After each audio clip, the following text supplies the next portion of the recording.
great to have you with us, Marty. We appreciate your time. So you've been with the Devils front office for a while, and 4 days ago you were named Executive VP of Hockey Operations. What interests you about the job, and what will you be doing in the job? Well, I'll be doing, lots of different things. I was fortunate for the last two seasons. I've been working alongside Tom Fitzgerald and really like the direction that he's bringing this team just about.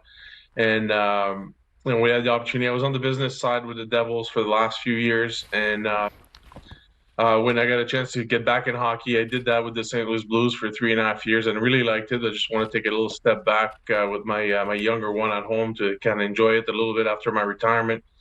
But now that I'm back here on the hockey side, I felt it was important for me to really jump in, both feet in, and kind of touch every aspect of the organization and try to help to bring the franchise back where I was used to see it anyway. A lot of winning when you're around, as there is right now. You're back around and they're winning again, so it all makes sense now, Marty. But I want to know, now that you're in management, when you watch a game, are you calm? Are you relaxed? Are you composed? Or are you, because you can hear some of the management boxes in the league, the guys get pretty intense. What do you like when you watch a game now that you're in the management side? Well, I'm calmer than Fitzy, that's for sure. Yeah, that doesn't say much. But you get all riled up in there. I think you care so much about the product that's on the ice, and you know exactly the systems and who's doing what out there, and you know your competition. You know you read through the analytics and knowing exactly what type of game we're supposed to see in front of us. So definitely you get excited and a little hyped up for games. Marty, Executive Vice President of Hockey Operations, it's a big title. It's going to cover a lot of different, hats within the organization. Can you kind of enlighten us a little bit as to, what parts of the team now and in the future, maybe the American League, what parts of the team will you be focusing on? Well, obviously, I'll be with the team a lot at the NHL level with the coaches. But also, too, I created a couple of years ago a goaltending department that it's run by Scott Clemenson. That I'm going to be assisting him also with that. The amateur scouting. I'll be touching every single thing, but mostly I will be with the big team here. Marty, you guys have to be the biggest surprise in the league so far. You've won 9 in a row. What has been the biggest reason why you guys have gotten off to such a great start? Well, we play with pace. I think guys are maturing. We got, I think, 5 new players this year, brought in some good veteran leadership. Our goaltending's been good. Can't say it's been a while that we could say that we had good goaltending, and that makes a big difference, like everybody knows. And our guys are growing. Jack, it's in his 4th year, 3rd year, 4th year. Nico Hischier is, getting a bit older. Jesper Bratt. So everybody's got a little more experience. And we had added different coaches too. We had Ryan McGill now, first year handling the defense. We got Andrew Brunette that works the power play and the forward, and we brought back Sergey Brilliant that was coaching in the minors for the last 8 years, I think, and now he's our coach here along with Chris Taylor. So, we built a lot of people, a lot of support for our players, and they're utilizing it. Marty, you mentioned the goaltending, and one of the biggest challenges for you guys is just keeping your goalies healthy. Now, when you played, were incredible. You never got hurt. You were able to play virtually every game of every season. You can't teach how to stay healthy, but what do you make of you guys going through so many goalies last year? And again, you've already got a couple guys nicked up this year. Yeah, it's mind-boggling. I don't know if I'm a jinx towards the organization, but oh wow, we've been really struggling in that department. I think we kind of dodged a bullet with Vanacek the other day. I think he just got bumped and had a little stiff neck, so he took a day off. He had played already 5-6 games in a row. Blackwood's going to be out for a little more longer, but he's doing really well. But again, it's one thing. That's why you need to have a lot of goalies in your organization. You need to have depth in the organization so you don't miss a beat when guys are going down. We had the 2 kids last year were over their head playing in the NHL.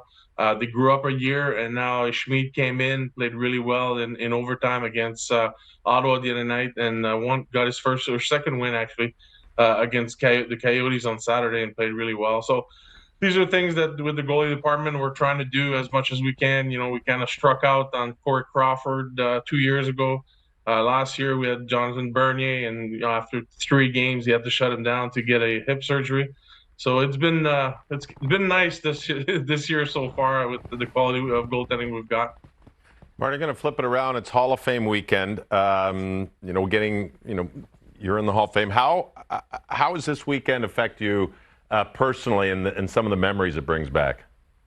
Well, I mean, it's the ultimate in hockey. I think I'm going to sit here tonight and watch some of the speeches and stuff, and then there's such a big passion from all the players that do get into the Hall of Fame, and it's something that it's kind of a fraternity a little bit when you're part of it. And obviously, with this year having Luongo going in, a good friend of mine that we grew up not too far from each other. We were teammates at the time, won a gold medal at the Olympics together in Vancouver. So can't wait to see him out there and finally be in the Hall of Fame. You mentioned Roberto Luongo. You guys are part of the kind of goalie tree that came out of Quebec, maybe underneath Patrick Waugh. What is it like to see that kind of lineage from Patty to you to Roberto now all get in the Hall of Fame, and kind of how that part of the country in Canada spurred on so many goaltenders?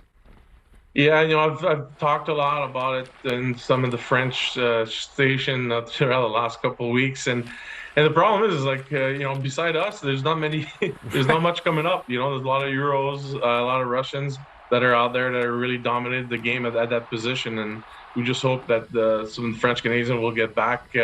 Obviously, you see now with Fleury, he'll be the next one in line to get an Hall of Fame also before of us, so it's pretty good. Well, the most important position on the team, I've said it constantly, is goaltending. And when you look at it, and you look at some of your guys and the guys that you know, and even Roberto Luongo was doing things about getting goaltending, not clinics, but just making sure the goaltenders are more, better coached, I suppose. Is that something that you're really going to focus with? You touched on a little bit with New Jersey, and is it as much the mental part of the game as it is the physical part of the game? It's all of the above. I think it's all about development. It's about making they're playing in the right environment, and when they're not with your team and they're playing in Europe, or they're playing in the Western Canada, you have to have boots on the ground to help these guys. And we hired a European goalie coach in Anders Nilsson that's got a lot of experience playing the game in the NHL for a long time. He's the one that's taking care of our Euro goalies. And we have goalie coaches in the minors now. Like back then, it was you only have one goalie coach, but now we have one in New Jersey with the team full time and one in Utica full time also. And so you need to, because goalies, that's one thing, you need them. And if you wait to free agency, they get really expensive. So might as well try to develop them. Yeah. Marty, interesting little bit with the fans this weekend. Were you up in the upper deck starting the Sorry Lindy chants after there was a couple of chants, fire Lindy early after a tough start for a couple of games? Now you guys are rolling and it's Sorry Lindy. Is it great to see kind of some energy and some people back in the building having some fun? Yeah, I think the crowds have been great so far. Obviously, winning will do that to you, but it's something we didn't see coming with the Sorry Lindy, that's for sure. I think it was something special. But our fans are passionate. We're not the biggest amount of fans that we have around the league, but the ones that are Devil fans, they're fans that really care about what we do out there. Hey, Marty, thanks so much for joining us. Great to see you. Great to talk to you. Congratulations on your new position, and continued good luck to the Devils. Awesome. Thank you, guys.